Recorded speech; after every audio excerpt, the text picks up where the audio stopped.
Hello guys, ఇవాళ మన student hostel apply చేయాలో చూసుకున్నాం. ఈ యూకేలో ఫస్ట్ అయితే మనం అక్కడ అప్లై హాస్టల్ కన్నా నొక్కాల. దాని తర్వాత క్రియేట్ అనే హాస్టల్ స్టూడెంట్ ఏదైనా డేట్ ఆఫ్ బర్త్ ఎంటర్ చేయాలా. మీకు తెలిసిందే కదా, first time last time email address password confirm password. నేనైతే మొత్తం కవర్ చేస్తున్నాను, ఎందుకంటే డీటెయిల్స్ గుప్తంగా ఉంచాలని. ఇంకా తర్వాత అయితే ఈమెయిల్ అడ్రస్ నొక్కాలా.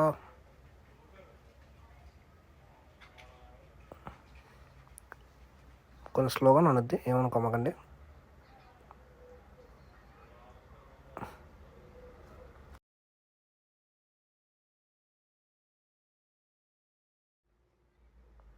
దాని తర్వాత అయితే మనం పాస్వర్డ్లు ఎంటర్ చేయాలా. గట్టి పాస్వర్డ్ పెట్టుకోవడం మంచిదే. నెక్స్ట్ సేవ్ చేసుకున్న లేదు. ఇక్కడ contact details, are you resident, మనం ఐటా కార్డు నో అని పెట్టాలి. కంట్రీ ఏమో యూకేనే అని పెట్టాలి, ఎందుకంటే ఇక్కడ నుంచి అప్లై చేస్తున్నాం కాబట్టి ఇక్కడ అడ్రస్ పెట్టాలి. బ్రో మళ్ళీ ఇండియన్ అడ్రస్ పెట్టేవాళ్ళు. పోస్ట్ కోడ్ నొక్కండి, హౌస్ నెంబర్ నొక్కండి, స్ట్రీట్ నొక్కండి, టౌన్ సిటీ రిటర్న్ నొక్కండి, కంట్రీ, ఫోన్ నంబర్. ఇంకేమన్నా అది చూసి అర్థమవుతాయి కదా, స్టెప్ బై స్టెప్ చేసేసుకోండి. నాకు నేను చెప్పేది ఉంది, ఇంకా వేరే ఎక్స్ప్లెయిన్ చేయాలి కాబట్టి చెప్తున్నా. కానీ అండ్ ముందే చదువుతున్నా, ఈ హాస్టల్ కార్డ్ 2 years వరకే పనిచేస్తుంది. 2 years స్టడీ అయితే 2 years వరకు పనిచేస్తుంది, 1 year స్టడీ అయితే 1 year పనిచేస్తుంది. ఎందుకంటే స్టూడెంట్ డిస్కౌంట్ అప్లై చేస్తున్నాం కాబట్టి.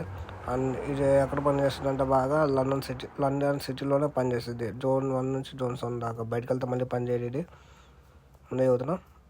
దీనివల్ల ఎవరికి అడ్వాంటేజ్ అంటే పార్ట్ టైం జాబ్ చేసే వాళ్ళకి బాగా అడ్వాంటేజ్. కంట్రీ కూడా యునైటెడ్ కింగ్డమ్ పెట్టాలా. ఫోన్ నెంబర్ కూడా యునైటెడ్ కింగ్డమ్ ఫోన్ నెంబరే పెట్టాలా. ఈ నెంబరే పెట్టాలి, ఇండియా నెంబర్ పెట్టాల్సిన. కింద సెక్యూరిటీ కోసం మీ ఇష్టం ఏదైనా పెట్టుకోవచ్చు, ఎందుకంటే తర్వాత పాస్వర్డ్ మర్చిపోతే సేఫ్గా ఉంటుంది. తర్వాత మీ జీమెయిల్కి వెళ్ళండి, యాక్టివేట్ చేయండి. అకౌంట్ యాక్టివేట్ అయిపోగానే తర్వాత లాగిన్ సెక్షన్కి వెళ్తారు. లాగిన్లోకి వెళ్ళేసి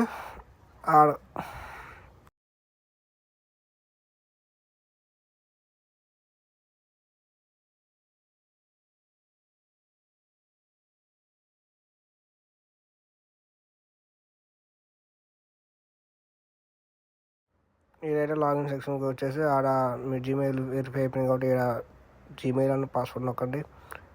నేనైతే ఆల్రెడీ అప్లై చేశాను, కంప్లీట్ అప్లికేషన్ కార్డు నొక్కుతున్నా. మళ్ళీ మీకు ఫస్ట్ నుంచి చూపించాలి కాబట్టి ఈ ఫస్ట్ టైం డీటెయిల్స్ ఇక్కడ మీ student, state of birth, university, education మొత్తం చూసుకోవాలా.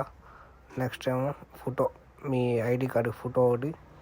ఇదేమో రివ్యూ చూసుకోవాలా, ఏమంతా మొత్తం కట్టుకునే లేవు.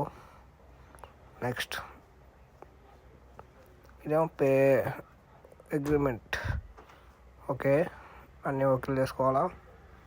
నెక్స్ట్ పేమెంట్గా £20 అని పడుతుంది కదా, కావాలంటే కట్టుకోండి, లేదంటే లేడు. ఉండేలా అప్లై చేసుకోవాలి చదువుతున్నా అంతే. ఆడైతే 2 ఉంటాయి, చూసుకోండి. ఇంకా అంతే, దానికి మించి ఏం లేదు. ఒకసారి చూసుకోవడమే. అడగన పడిద్దే, పే అయితే పే చేసుకోండి.